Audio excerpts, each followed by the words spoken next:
You think you get offended because someone crossed a line. That is false. You get offended because something inside you felt exposed, not attacked, exposed, and every time that exposure happens, you surrender command of your nervous system to someone else's words.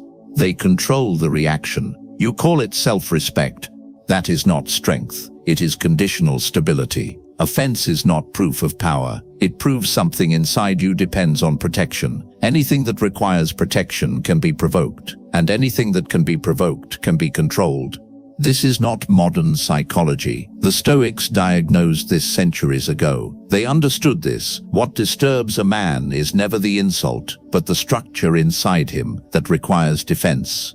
If words can destabilize you, then your stability was never internal. And if your stability was never internal, something else has been ruling you. There is a command structure inside your mind, whether you see it or not. At the top sits identity. Below it, interpretation. Below that, emotion. Finally, reaction. When identity is stable, interpretation remains neutral. When identity is unstable, interpretation becomes defensive. And when interpretation becomes defensive, emotion escalates before reason can intervene. By the time reaction occurs, you are no longer choosing, you are defending. An insult lands. Your identity scans for threat. It detects possible status loss. The nervous system activates. You react. Not because the words were powerful, but because your stability was conditional. This is the ego defense trigger system. Most men live inside it without ever seeing it. Instability rarely announces itself. It disguises itself as self-respect. You were taught that being offended means you value yourself. That belief is not strength. It is structural miseducation, because it trains you to defend an image instead of command a mind. The more easily offended you are, the more fragile your identity structure becomes. You begin scanning tone, monitoring phrasing, detecting disrespect where none was intended, not because others are attacking you, but because your stability depends on validation. Offense feels righteous. Righteousness built on instability is still instability. This keeps the ego defense trigger alive. The Stoics saw this clearly, not as emotion, but as failure of internal rule. A mind without rule does not remain neutral, it becomes reactive. Reactivity is submission disguised as passion. The Stoics installed one law above all others. Nothing external has authority over your inner command. Epictetus was explicit. If another man's words disturb you, it is because you granted them access, not morally, mechanically. The Stoic does not ask, "Was this disrespectful?" He asks, "Does this require my command?" If the answer is no, the ego defense trigger is denied activation.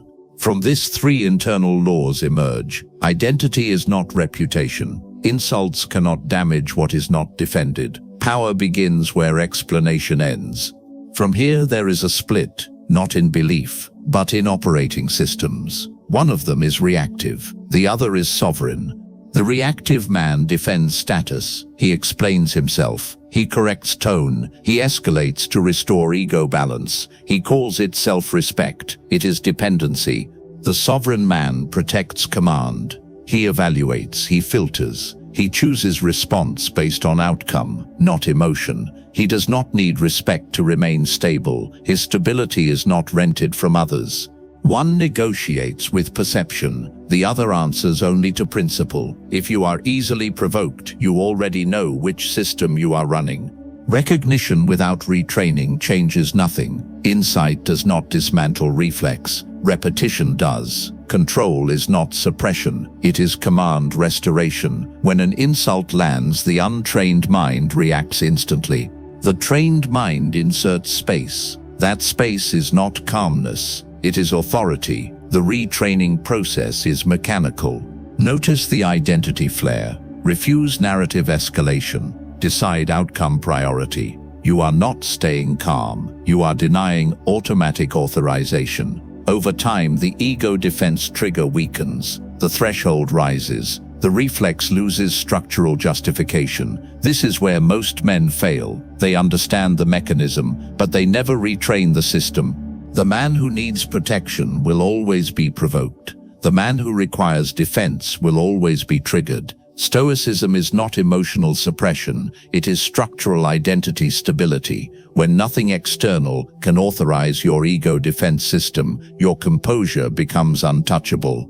A man who cannot be provoked, cannot be controlled. The mind you refuse to discipline will always belong to someone else. If you are building a Stoic Titan mindset, type Titan in the comments. Stand visible.